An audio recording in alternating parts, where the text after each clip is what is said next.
ستاسو ټولو ډېر زیات مشکور یم چې نن موږ سره په دې شهید وطن حیات محمد خان شیرپو د برسۍ په مناسبت سره چې کوم ختم موږ دلته کې کړی و د هغې کې تاسو را سره شریک شوې د هغې په دوا کې را سره شریک شوې بیا د برسۍ په حوالې سره چې کوم په 14 تاریخ باندې مانځو د هغې حوالې سره تاسو چې کوم د تیارۍ باره کې تجاویز هم راکړل کومه یقین دهاني هم راکړه په هغې باندې ستاسو ډېر زیات مشکور یم دې ځل دا برسي لږه مونږ بدل طریقې سره کوو به یو خو په دغې ورځ باندې به شهید وطن حیات محمد خان شیرپو ته د هغوی جدوجهد ته د هغوی قربانۍ ته هم سلام پیش کوو خو سره و سره پاټۍ دا فیصله کړې ده چې کوم په پیښور کې دا کوم واقعات چې شوي دي نو مونږ دا 14 تاریخ چې دی دا د شهید وطن د برسۍ سره سره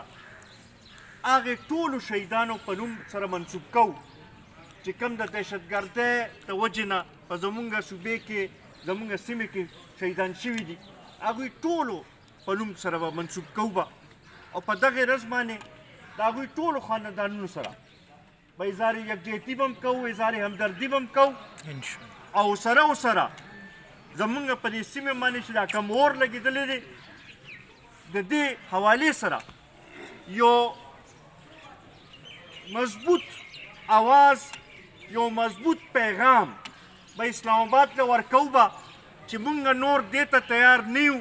پښتانه نور دې ته تیار نه دي چې هغوی همداسې جنازې دې اوچتوي دې ته تیار نه دي چې زموږ وینه دې همداسې تویږي دې ته تیار نه دي چې مونږ دې همداسې شهیدان دې ورکوو دې حوالې سره به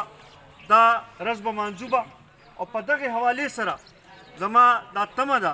چې ټول ملګري به ټول مشران به چونکې دا زموږ ټولو مشترکه مسله ده چې په دې کې به په ګڼ تعداد کې تاسو شریک کېږئ بیا ورسره ورسره دا کم چې د ګرانۍ په حوالې سره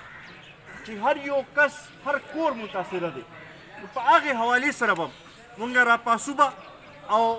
د اسلام آباد کې ناست د پاکستان واکدارانو ته دا خبره به کوو به چې یو طرف ته چې د وسایلو د تقسیم خبر راځي د ترقۍ خبر راځي د قرضو اخیستلو خبر راځي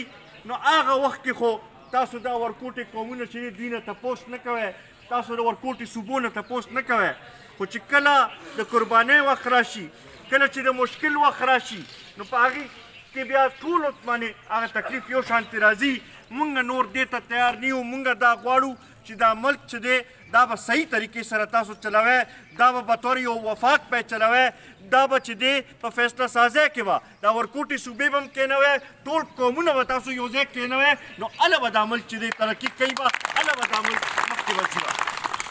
بیا دغه شانتې د صوبایي خودمختارۍ باندې عمل درآمد چې دی دا مونږ غواړو چې دا یقیني شي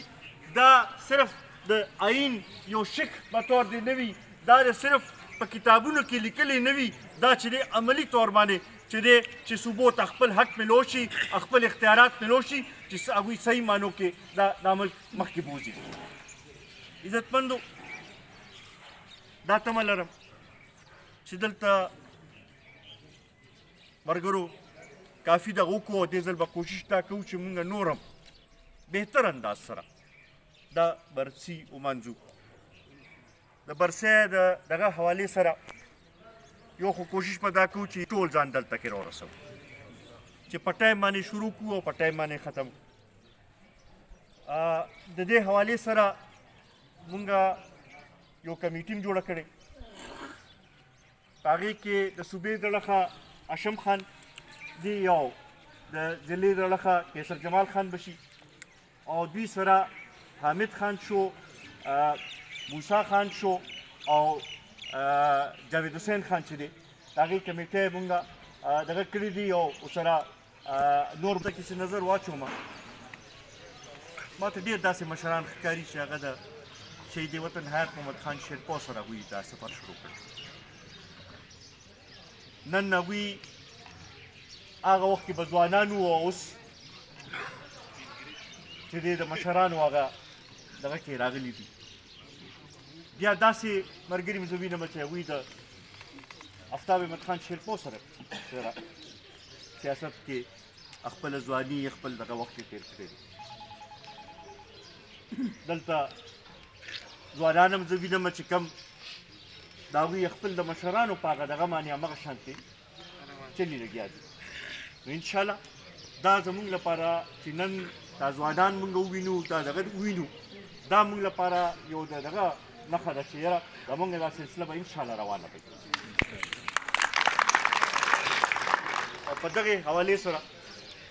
دا کوشش به کوو چې هر یو څه کې د بهترۍ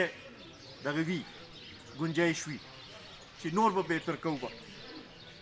دلته کې ناست ټول مشران ټول ملګري دا یو ځای به مشترکه به دا همت به کوو دا یو کس ته مونږ نشو حواله کولی یو دغه ته نشو دغه کولی ټول به خپل حصه پکې اچو ټول به خپل کردار ادا کوو نو هله به دا سلسله مخکې ځي